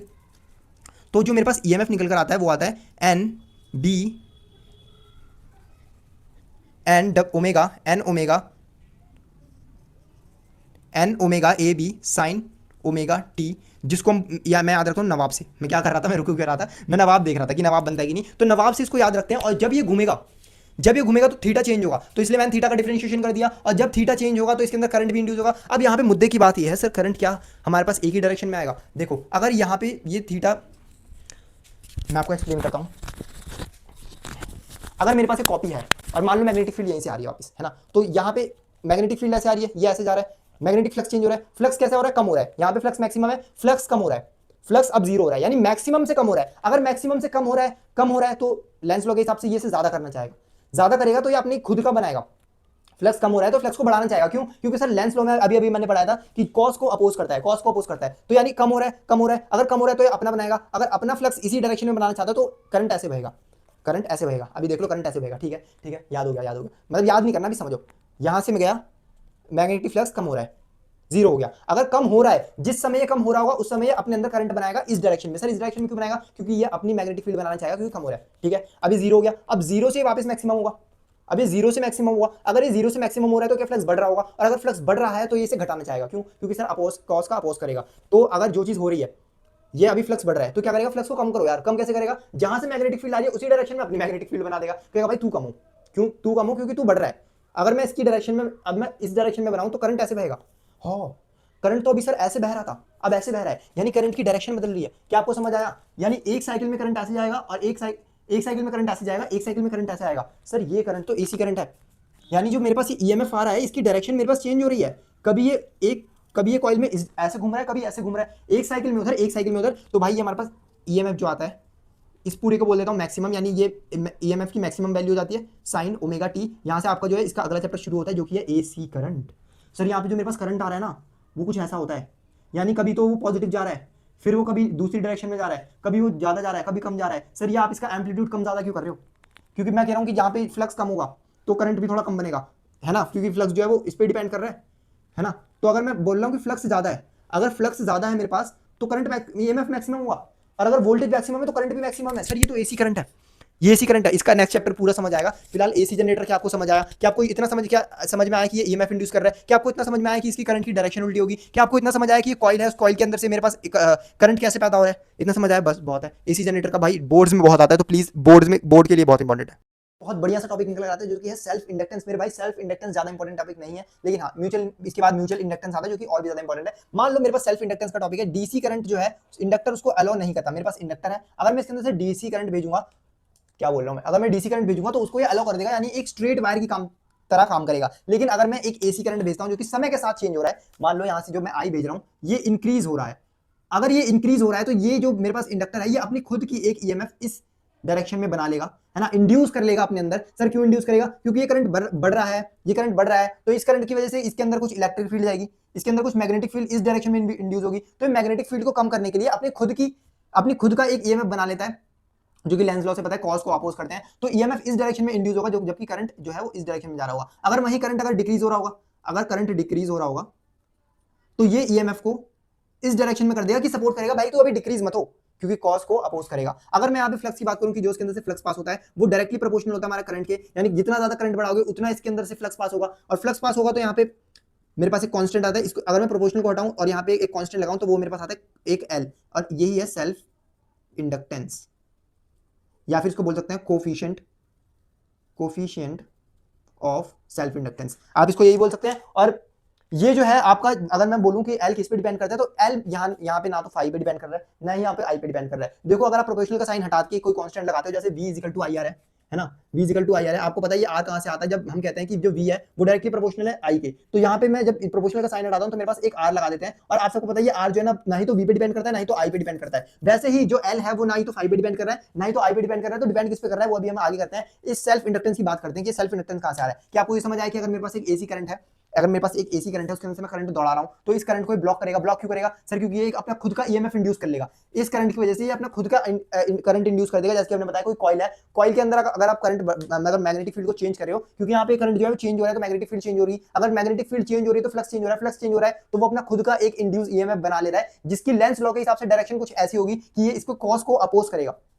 ठीक है, अरे हाँ एक चीज को बताने भूल गया, ये जो मेरे पास सेल्फ इंडक्टेंस है इसकी ऐसा यूनिट होती है, अगर मैं फ्लक्स को यहाँ ले जाऊँ, करंट को यहाँ ले जाऊँ और यहाँ पे ऐसे कुछ आ जाएगा, और दो फ्लक्स मैं लिखता हूँ वेबर में और इसको करंट को लिखता हूँ एम्पियर में, तो वेबर पर एम्पियर मेरे पास इसकी जो है ऐसा यूनिट निकल कर आती है। लेकिन इसको ये ना लिख के हम लिखते हैं हेनरी, क्योंकि हेनरी जो है बड़े महान साइंटिस्ट हुआ करते थे, उनके नाम पे उनको रिस्पेक्ट देने के लिए हमने ऐसा यूनिट रखी है। यहाँ पे एक सवाल देखो, यहाँ पे इस सवाल में पूछ रहा है find the EMF induce in the 10 henry inductor in which I change to 10 ampere to 7 ampere in इतने सेकंड। यानी कि यहाँ पे मेरे पास ईएमएफ पूछ रहा है, तो ईएमएफ का यहाँ पे एक फॉर्मूला था मेरे पास d∅dt, यानी फ्लक्स का चेंज होने का फॉर्मूला। यहाँ पे हर जगह आपका ये लगेगा माइनस भी आएगा यहाँ पे d∅dt, लेकिन फ्लक्स का अभी हमने बिल्कुल अभी एक फॉर्मूला देखा, फ्लक्स का फॉर्मूला था Li, फ्लक्स का फॉर्मूला क्या था? Li for inductor. इंडक्टर के केस में यहाँ पे ये वाला फॉर्मूला यूज होगा, तो मैं यहाँ पे माइनस Li भी कर दूंगा और टी। क्या यहाँ पे मेरे पास L कांस्टेंट है? क्या L मेरे लिए इंडक्टर के लिए कांस्टेंट है? हाँ सर ये एकदम कांस्टेंट है, तो ये बाहर आ जाएगा। और सभी इंडक्टर का अपना अपना एक जो है यहाँ पे इंड्यूस, एक इंडक्टर का एक हेनरी होता है, यानी कुछ ना कुछ उसके पास कि वो कितना ईएमएफ अपने अंदर से वो है प्रोड्यूस करेगा। तो ये एल जो है वो सभी इंडक्टर के लिए अपना अलग अलग होता है, जो कि आपको क्वेश्चन में हमेशा गिवन रहेगा, या तो कभी कभी इसे निकालने के लिए बोल देगा, सारी चीजें दे देगा। तो यहाँ पे जो करंट है वो मेरा यहाँ पे वैरी कर रहा है, और अगर मैं यहाँ पे वैल्यू पुट करूँ, मेरे को ईएमएफ निकालना है, तो एल की वैल्यू मेरे को दे रखी है 10 हेनरी, और करंट मेरे पास दे रखा है 10 से 7 एम्पियर जा रहा है। एक बार मैं देख लूं, 10 से 7, हाँ 10 से 7 एम्पियर दिया जा रहा है, यानी 3 का चेंज आ रहा है, और टाइम मेरे पास दे रखा है 9 × 10⁻²। अगर मैं 10⁻² को ऊपर भेजूं तो 10⁻2 हो जाएगा, और ये 3 जा 9, और अगर मैं इसको करूं, इसको काटूं तो 3.33 × 10⁻2 यानी 1 2 यानी 333। हाँ अरे यही आ रहा है। मैंने कहा इतना ज्यादा वोल्ट कैसे आएगा, इतना ज्यादा वोल्ट कैसे आएगा? 300 वोल्ट आ गया सर एक इंडक्टर से अगर मैं 7 एम्पियर, मतलब 3 एम्पियर का करंट अगर मैं करूं तो 300 वोल्ट आ जाएगा। सर यहाँ पे टाइम भी तो देखो, ये टाइम मेरे पास इतना ज्यादा कम है, अगर मैं इसको करूं सर इतने कम टाइम में आपको करना पड़ेगा तब जाके इतना ज्यादा, थोड़ी देर के लिए आएगा ईएमएफ, लेकिन इतना ज्यादा आएगा। अगर आप इतने इससे भी कम टाइम में कर दो ना, मैंने बोला आपको चेंज लाना है with respect to time, fast change लाना है, फास्ट, तभी आपके पास फास्ट ईएमएफ आएगा, क्योंकि ईएमएफ का फॉर्मूला था d∅ minus D five by D T, यानी डी टी कितनी जल्दी चेंज ला रहे हो कम से कम समय में, ज्यादा से ज्यादा फ्लक्स चेंज कम से कम समय में, उतना ज्यादा ईएमएफ इंड्यूस होगा, उतना ज्यादा होगा वरना तो कम होगा। को फॉर्मूला जो है सेल्फ इंडक्टेंस का, यानी कि जो एल एल हमारे पास है, ये आके डिपेंड किस पे करता है, तो ये डिपेंड करता है कुछ ऐसी चीजों पे जो कि आपको पता चलेगी। फ्लक्स का मेरे पास फॉर्मूला होता है B A cos theta for N turns. यहाँ पे अगर मैं इंडक्टर में देखूँ तो एन टर्न्स होते हैं, एन टर्न के लिए मैं क्या एन को मल्टीप्लाई कर दूंगा, एन को जब मल्टीप्लाई करूंगा मेरे पास यहाँ पे एन आ गया, और जो यहाँ पे मैग्नेटिक फील्ड आएगी, जो यहाँ पे मैग्नेटिक फील्ड आएगी वही तो यहाँ पे लिखनी पड़ेगी, ये खुद की ही वजह से अपने अंदर मैग्नेटिक फील्ड आ रहा है, जो इसके अंदर करंट यहाँ पे चेंज होगा उसी की वजह से तो इसके अंदर मैग्नेटिक फील्ड होगी, और ये उसी को अपोज करने लगेगा। तो मैं यहाँ पे जो मैग्नेटिक फील्ड लूंगा ये एन बाय एल लिखूंगा, यानी कितने इसके अंदर है इलेक्ट्रिक फील्ड, ठीक है, ये अपने खुद के अंदर से ला रहा है तो इसकी वजह से मैं लिखूंगा मैग्नेटिक फील्ड इसी की वाली लिख दूंगा। और इसी जो मेरे पास क्या है सोलोनॉइड जैसा दिख रहा है, और एक सोलोनॉइड में क्या होती है म्यू नॉट एन आई होती है, तो म्यू नॉट एन यानी एन क्या होता है हमारे पास number of turns per unit length, तो वो यहाँ पे मैंने लिख दिया। जब मैं म्यू नॉट एन आई को लिखूंगा तो मैं देखूंगा ये छोटा एन और बड़ा एन तो सेम ही है, ये खुद के अंदर ही करंट को चेंज कर रहा है और खुद के अंदर ही ईएमएफ को इंड्यूस कर रहा है, तो यानी एन एन बराबर, तो मैंने यहाँ पे एन स्क्वायर लिख दिया। मेरे पास एक फॉर्मूला बनकर आया फ्लक्स का mu naught N square A I by L, इसका कोई काम नहीं है मेरे पास फ्लक्स का। अभी हमने पिछली स्लाइड में फॉर्मूला पढ़ा है एल आई पढ़ा था हमने एक इंडक्टर के लिए, तो मैं फ्लक्स की जगह क्या रख दूंगा, मैं फ्लक्स की जगह एल आई रख दूंगा, और एल आई रखने पर मेरे पास आई से आई कट जाएगा, और कटने के बाद मेरे पास ये फॉर्मूला आएगा जो कि मोस्ट इंपॉर्टेंट फॉर्मूला है। मैं भाई इसको याद नहीं करा था अपने टाइम पे, क्योंकि मेरे को लगा कि भाई इसका क्या ही काम होगा, लेकिन बोर्ड में इसी के ऊपर सवाल आ गया था, और यहाँ पे मतलब एन दे रखा था, ए दे रखा था, एल दे रखा था, पूछ रहे थे एल की वैल्यू बताओ। इतना आसान सवाल सिर्फ फॉर्मूला की वजह से मैंने छोड़ दिया था भाई, तो प्लीज इसको याद करना। और मैं यहाँ पे क्वेश्चन दे रखा है, इस क्वेश्चन को जरूर से जरूर अभी जल्दी से खुद से ट्राई करें, ये वाला फॉर्मूला लगेगा, कर लिया रुको मैं कराता हूँ। Find the self inductance of the long solenoid of the length 40 centimetre and the area of 20 centimetre, जहां पे एन की वैल्यू टर्न्स की वैल्यू दे रखी है हमारे पास 800। फिलहाल ये हमारे पास फॉर्मूला लगेगा क्योंकि सेल्फ इंडक्टेंस निकालने को बोला है। देखो क्वेश्चन में याद रखना, सेल्फ इंडक्टेंस जब भी निकालने को बोले तो आपको एल निकालना है। यहाँ पे मैं फॉर्मूला लिखूंगा, म्यू नॉट की वैल्यू होती है मेरे पास 4 pi into 10 to the power -7, N की वैल्यू मेरे पास क्या दे रखी है, एन की वैल्यू मेरे पास यहाँ पे 800 का स्क्वायर दे रखी है ना, एन की वैल्यू 800 का स्क्वायर करना है मेरे को यहाँ पे, और एरिया मेरे पास कितना दे रखा है, एरिया दे रखा है 20, और ये एरिया है सेंटीमीटर में चेंज करना, सेंटीमीटर में जब चेंज करोगे तो क्या आएगा 10 की पावर -2, लेकिन ये एरिया है यहाँ पे सेंटीमीटर का स्क्वायर हो रखा है, तो मैं 2 का भी स्क्वायर करूंगा जो कि मेरे पास 4 निकल कर आएगा, डिवाइड बाय मेरे पास यहाँ पे लेंथ रखिए 4 into 10 to the power -2 centimetre, जो कि मीटर में ही हो गया। आपने सारी चीजें मीटर में डालनी है, सारी चीजें ऐसा यूनिट में डालनी है। जब आप यहाँ पे इसको सॉल्व करोगे 4 से 4 गया है ना, 10 टू द पावर -2 से ये 5 हो जाएगा -5, मेरे पास बता 10 की पावर -5, 800 का स्क्वायर 8 8 64, और ये 2 जीरो थे, 2 जीरो का स्क्वायर होगा 4 जीरो यानी यहाँ पे 1 जीरो बचेगा, और ये 20 है यानी 22 लिख दूंगा, ये 1 जीरो जाएगा, 10 टू द पावर -3 बचेगा, और अगर -1 को देखो -4 हो जाएगा, यहाँ पे -4 हो गया, और -4 और -3 हो जाएगा, -3 और 2 4 जाए 8, 2 6 12, और 10 टू द पावर -3 यानी 1 2 3। क्या आंसर ये आ रहा है कुछ 0.28।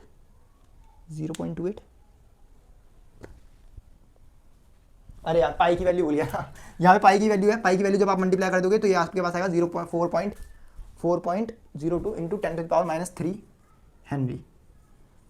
आप सॉल्व कर लेना, हो सकता है गलत भी हो, लेकिन ये आपका एकदम सही ऑप्शन, ये वाला आपका एकदम सही आंसर है। एक और चीज़ पढ़नी है, म्यूचुअल इंडक्शन स्पेलिंग गलत हो गई होगी शायद, इंडक्शन। म्यूचुअल इंडक्शन होता क्या है, मान लो मेरे पास ये एक एसी करंट है जिसके अंदर मैं कर रहा हूँ एसी करंट दौड़ा रहा हूँ, और मेरे पास एक सोलोनॉइड टाइप है। अगर ये सोलोनॉइड है तो क्या है अपने अंदर से इलेक्ट्रिक फील्ड बनाएगा, क्या इलेक्ट्रिक फील्ड जनरेट कर देगा, क्यों, क्योंकि सर करंट चेंज हो रहा है। अगर मेरे पास डीसी करंट होता तो कोई इलेक्ट्रिक फील्ड नहीं बनती। और मान लो इसके बगल में मैंने रख दी एक और सोलोनॉइड जिसके अंदर मैंने यहाँ पे लगा दिया गैल्वेनोमीटर और कुछ रेजिस्टेंस ताकि करंट बह जाए, है ना। अगर मैं यहाँ पे ये करूँगा तो यहाँ क्या इसके अंदर मैग्नेटिक फील्ड चेंज होगी। सर मैग्नेटिक फील्ड क्यों चेंज होगी, फ्लक्स क्यों चेंज होगा, यहाँ पे फ्लक्स हो रहा होगा, इसकी वजह से यहाँ पे कुछ फ्लक्स बन रहा होगा इसकी मैग्नेटिक फील्ड से, और फ्लक्स जो है वो चेंज होगा। अगर फ्लक्स चेंज होगा तो यहाँ पे जो है ईएमएफ इंड्यूस हो जाएगा, और अगर ईएमएफ इंड्यूस होगा तो यहाँ पे खुद का भी, भाई मेरे शायद कोई है ऊपर, ओके, तो यहाँ पे जो फ्लक्स चेंज होगा वो यहाँ पे फ्लक्स जो होगा उसका वो आई पे डिपेंड करेगा, प्रोपोर्शनल। और अगर मैं इस प्रोपोर्शनल को हटाऊंगा तो यहाँ पे मेरे पास आएगा बेटा एम आएगा। एम क्या है सर एम है coefficient of mutual inductance, coefficient of mutual inductance. और यहाँ पे जो एम है वो एम किस पे डिपेंड करता है वो अभी मैं आपको दिखाता हूँ, एंड ये मतलब इंपॉर्टेंट है ये भी। देखो हमने सेल्फ इंडक्टेंस पढ़ा जिसके अंदर एक इंडक्टर अपने खुद की ही मैग्नेटिक फील्ड से एक करंट को अपोज करने लगता है, लेकिन हम पढ़ने वाले म्यूचुअल इंडक्टेंस, म्यूचुअल फंड्स नहीं सर, म्यूचुअल इंडक्टेंस।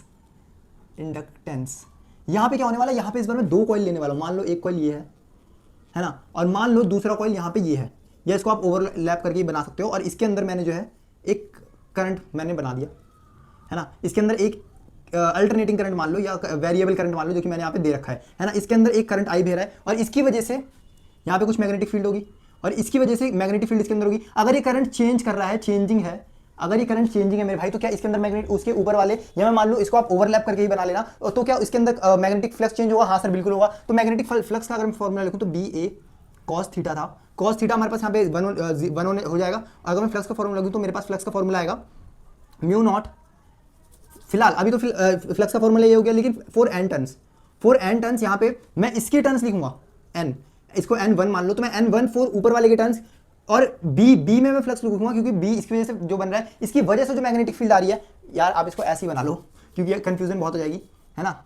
ये मान लो ओवरलैप ही कर रही है, ये मैंने एक ऐसे ले ली और ये वाली भी इसी के ऊपर ओवरलैप कर रही है। जब ये ओवरलैप कर रही है तो क्या मैग्नेटिक फील्ड सेम होगी? अगर मैग्नेटिक फील्ड वो बना रहा है तो मैग्नेटिक फील्ड होगी म्यू नॉट एन, इसको मैं छोटा एन ले लूंगा जो कि है इस वाली की, यानी जो इंड्यूस कर रहा है, जो मैग्नेटिक फील्ड बना रहा है, उसी का मैंने यहाँ पे लिख दिया म्यू नॉट एन आई, इसका ही करंट मैंने लिखा है। और यहाँ पे कॉस तो है 1 और यहाँ पे एरिया हमारा आ जाएगा एज इट इज। और एरिया क्या होगा? एरिया इसका एरिया होगा। तो फ्लक्स अगर मैं निकालूं तो आएगा हमारा N1, इसको ऐसे लिखने में मजा नहीं आ रहा, मैं इसको लिखूंगा N2 by L I into A.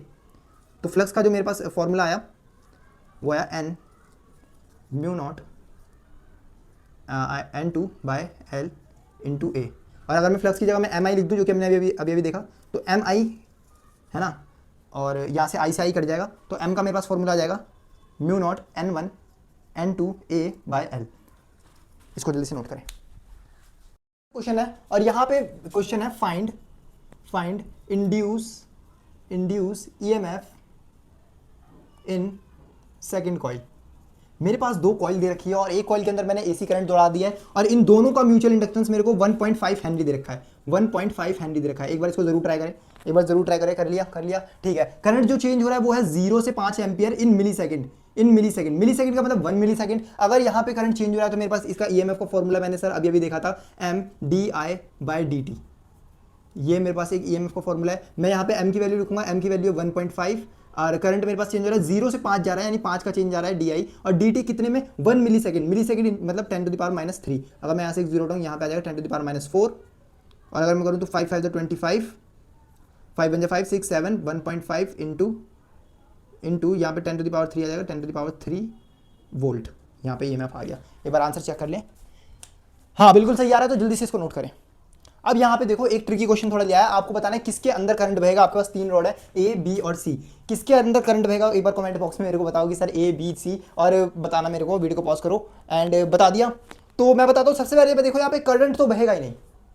Sir खेल गए आप, सर ऐसे कर दे। नहीं बेटा देखो, करंट तो यहाँ पे बनेगा ही नहीं, क्योंकि यहाँ पे मेरे पास एक क्लोज लूप नहीं है मेरे पास, है ना। ये एक रॉड है मेरे पास, रॉड। अगर ये रॉड है तो क्या सर, क्या आप इसे इधर ले जा रहे हो? सर आपने बताया था बैटरी की तरह काम करेगी। सर हाँ सर, ये बैटरी की तरह कुछ ऐसे काम करेगी, इसका पॉजिटिव ऊपर होगा नेगेटिव नीचे होगा। सर ये कैसे निकाला? क्योंकि अगर वेलोसिटी इधर देख रहा हूँ और इलेक्ट्रॉन देखूँ तो इलेक्ट्रॉन पे फोर्स नीचे लगेगी, इलेक्ट्रॉन नीचे जाके जमा हो जाएंगे फ्लेमिंग्स के लेफ्ट हैंड रूल से। फ्लेमिंग्स के लेफ्ट हैंड रूल से इलेक्ट्रॉन सारे नीचे आ जाएंगे, यानी पॉजिटिव ऊपर बन जाएगा, नेगेटिव बन जाएगा। तो यस, इसके अंदर तो हमारे पास ही बैटरी की तरह लगेगी। लेकिन सर क्या इसके अंदर इंड्यूस होगा? सर क्या इसके अंदर इंड्यूस होगा? तो देखो हमारे सिलेबस में जो है वो यहाँ पे जो इसकी थिकनेस है उसको नेग्लिजिबल माना गया है। तो यानी अगर मैं देखूँ यहाँ पे इलेक्ट्रॉन तो जमा होंगे, यहाँ पॉजिटिव तो जमा होगा, लेकिन वो रियल लाइफ केस होगा। लेकिन आपके सिलेबस में अगर ऐसी कोई रॉड आती है तो बेटा उसके अंदर ईएमएफ इंड्यूस नहीं होगा। यहाँ पे जो हमारा फ्लक्स है वो 0 भी हो जाएगा, यानी कि इसके अंदर तो छोड़ ही दो, पैरेलल छोड़ ही दो आप। ठीक है, देखो मेरे पास यहाँ पे फ्लक्स का फॉर्मूला है बी ए कॉस थीटा। अगर इसके अंदर अगर मैं बात करूं कि हमारा जो ईएमएफ वो जनरेट होगा नहीं, अगर मेरे पास एरिया वेक्टर और मैग्नेटिक फील्ड अगर एक दूसरे के परपेंडिकुलर नहीं होते हैं, अगर ये दोनों एक डायरेक्शन में आ जाते हैं तो मेरे पास फ्लक्स 0 हो जाता है। अगर मैं कोई ऐसा, मेरे पास एरिया वेक्टर है ना, और अगर मैं इसके परपेंडिकुलर कोई मैग्नेटिक फील्ड ले रहा हूं, अगर मैं इसके परपेंडिकुलर ले रहा हूं, एरिया वेक्टर के परपेंडिकुलर जा रहा है, तो कॉस क्या हो जाएगा? कॉस मेरा हो जाएगा कॉस 90 और कॉस 90 0, कॉस 90 0, तो फ्लक्स भी है मेरा 0। फिलहाल इसकी बात नहीं करते हैं, हम बात करते हैं इसकी। क्या ये रॉड जो है जो मैग्नेटिक फील्ड के अंदर दौड़ रही है, क्या ये बैटरी की तरह काम करेगी? क्या बैटरी की तरह काम करेगी? थोड़ा सोचो और बताओ कि हाँ सर लग तो रहा है करेगी। अगर मैं वेलोसिटी की बात करूं तो वेलोसिटी के यहाँ पे आपको 2 कंपोनेंट लेने पड़ेंगे। अगर मैं इसको थीटा ले लूं तो यहाँ पे आएगा v cos थीटा, थीटा के साथ वाला cos थीटा और थीटा के सामने वाला v sin थीटा। ठीक है, हमने इसका फॉर्मूला पढ़ा था, जो ईएमएफ प्रोड्यूस होगा वो होगा BVL। यहाँ पे जो V है इस V, अगर मैं BLV लिख दूं, BLV, ये V की जगह मेरे को V sin थीटा लिखना पड़ेगा। तो अगर मेरे को इस वाली रॉड का ईएमएफ निकालना है तो मेरे पास v sin थीटा आ जाएगा। और जो मैं यहाँ वाली की बात कर रहा था ना, उसके अंदर ये वाला फॉर्मूला लगेगा, सॉरी मैं भूल गया था, ये वाला फॉर्मूला लगेगा। अगर मैं देखूँ तो यहाँ पे मेरे पास अगर इन तीनों में से अगर चाहे तो मेरे पास मैग्नेटिक फील्ड, चाहे तो मेरे पास लेंथ वेक्टर है, चाहे तो मेरे पास वेलोसिटी वेक्टर है। ये वेलोसिटी है, वोल्टेज नहीं है, ये वेलोसिटी है, वेलोसिटी। अगर इन तीनों में से कोई भी मेरा एक परपेंडिकुलर, कोई भी मेरे दो पैरेलल हो जाते हैं, अगर इनमें से कोई भी दो पैरेलल हो जाते हैं, अगर मेरे दो पैरेलल हो जाते हैं तो ईएमएफ 0 होगा। इस बात को नोट कर लें और इस बात को अच्छे से समझिए। वीडियो में अगर आप चाहते हो कि मैं इसके क्वेश्चन की भी एक अलग वीडियो लेकर आऊँ, एक अलग कॉन्सेप्ट लेकर आऊँ, क्वेश्चन से देखो क्या होगा, आपका कॉन्सेप्ट भी होगा, तो मेरे को कमेंट में बता दीजिए। और इस वीडियो में मेरे कुछ लाइक कर दीजिए। अगर लाइक देखो आ जाते हैं आप, मेरे कमेंट बॉक्स में डिमांड आ जाती है क्वेश्चन की, तो यस मैं क्वेश्चन की वीडियो जरूर लेकर आऊँगा। बाकी अगर आपको वीडियो पसंद आए तो लाइक करना, सब्सक्राइब करना, शेयर वगैरह कर देना अपने बेस्ट मित्रों के साथ। मैं मिलता हूं नेक्स्ट वीडियो में, तब तक के लिए बाय बाय।